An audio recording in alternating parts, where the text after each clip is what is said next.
سەرۆک مام جەلال گەڕیدەیەکی سیاسی هەوێنی ئاشتی لە کوردستان و عێراق یەکێک بووە لە خەباتە تێکۆشەرەکانی کورد کە هەمیشە لە پێناو گەلی کووردا خەبات و تێکۆشانی گرنگی داوە لەم پێناوەدا.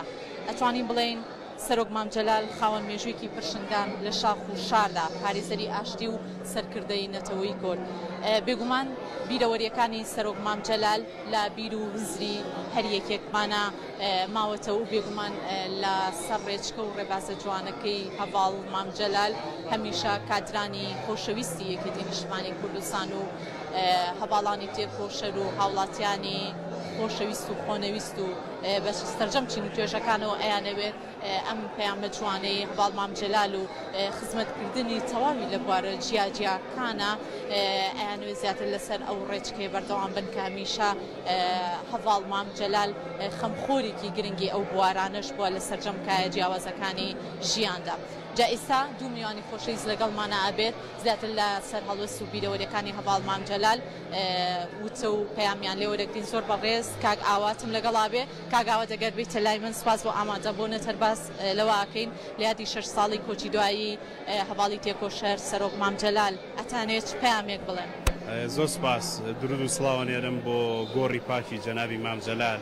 ئەمڕۆ ڕۆژێکی خەمناکە بۆ هەموو گەلی کورد و بەتایبەت بۆ یەکێتیەکان کە سەرکردەیەکی گەورە و کاریزمایەکی گەورەی کوردمان لەدەستدا کە بەڕاستی ئەم سەرکردەیە بووە چەتری کۆکەرەوەی هەموو لایەنە سیاسیەکان و بووە چەتری کۆکەرەوەی هەموو چین و توێژەکانی عێراق بەگشتی و بەتایبەتی بۆ یەکێتی نیشتیمانی کوردستان و بۆ کوردیش.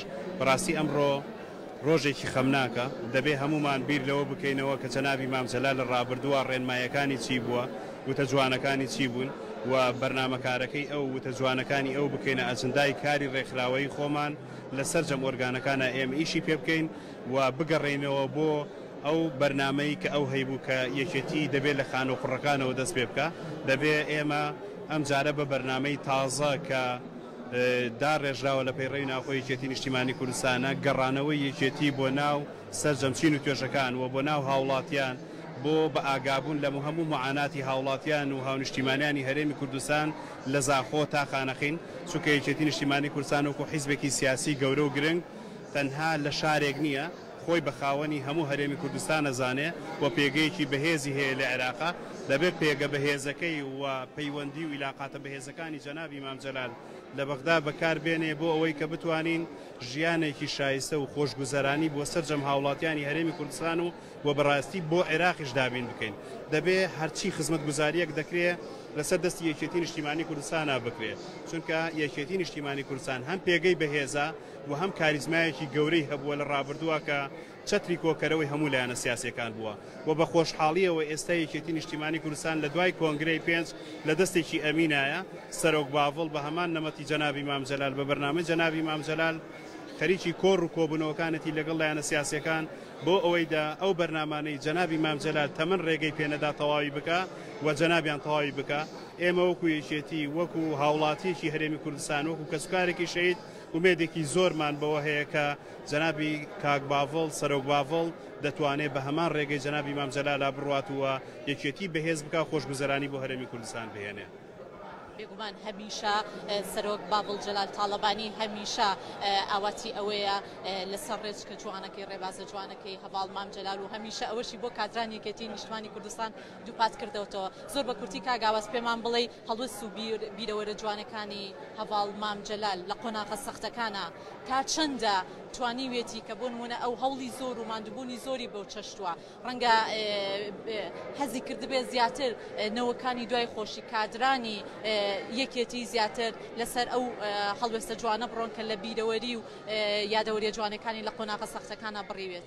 ئەوەی ئەمڕۆ کە دەیبینم لێرە کە بە هیچ عازێکی حیزبی بە هیچ عازێکی ڕێکخراوەی کە یاعاز نەداوە کە خەڵک بێ بۆ سەر مەزاری مام جەلال، خەڵک ئاوات و ئامانجەکانی جەنابی مام جەلال دەکاتە بەرنامەی خۆی و هەم لە سەرکردە و فەرماندەکانی یەکێتی نیشتیمانی کوردستان هەم لە ئەندامان و ڕێخستنەکانی یەکێتی نیشتیمانی کوردستان.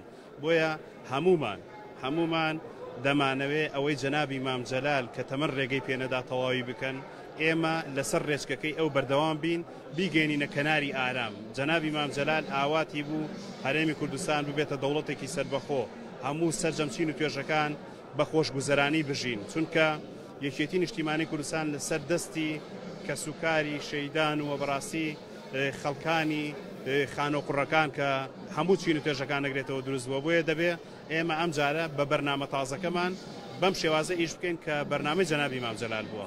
زۆر سپاس دەستی ئێوە خۆش.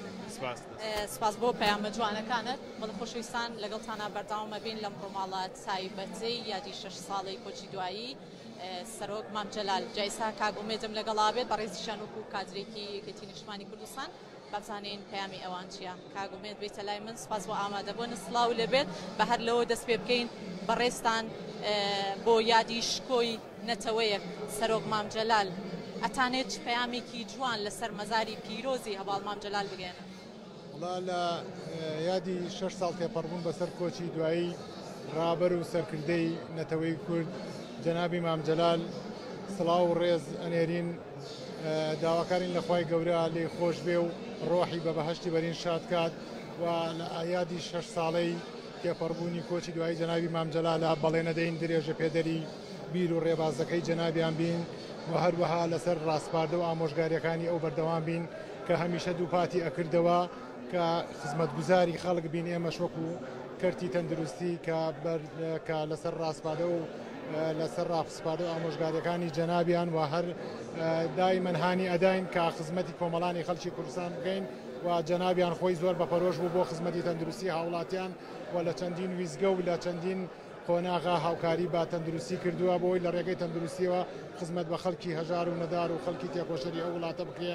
ئێمە لەو ساڵیانەدا جارێکی کە پەیمان دووپاتەکەینەوە بەڵێن بە ڕۆحی پاکی جەنابی مام جەلالین کە درێژە بێدەری ڕێباز و دید و بیرەکانی بین و بەداخەوە مام جەلال سەرکردەیەکی کاریزما بوو. ئەوە تا ئێستا گەر دیقەت بی ساڵ بە ساڵ یادەکەی خەرەباڵغترە بێ. ئەمە چییە؟ ئەوە ئێستا خەڵکەکە هەستەکە کات مام جەلال چه خەسارەتێک بوو ڕۆژانە خەڵکەس بە دەرەزدانی مام جەلالەکە. دەستەکانە خۆش بێت. بەڵێ خۆشەویستان وەک ئەیبینن سەرمەزاری سەرۆک مام جەلال قەرەباڵغیەکی زۆری پێوە دیارە. کادرانی یەکێتی نیشتیمانی کوردستان و سەرجەم چین و توێژەکان لێرە ئامادەن و تاجە گوڵینە پێشکەشی سەرمەزاری مام ئەکەن. جارێکتر دووبارەیەکەمەوە قونسوڵی گشتی ئەمریکا لە کوردستان لەمڕۆدا لە مەراسیمە تایبەتە تاجە گوڵینەی پێشکەش بە مەزاری مام و سەرۆک بابڵ جەلال تاڵەبانی کرد بە بۆنی یادی کۆچی دوایی 6 ساڵەی سەرۆک مام جەلالەوە.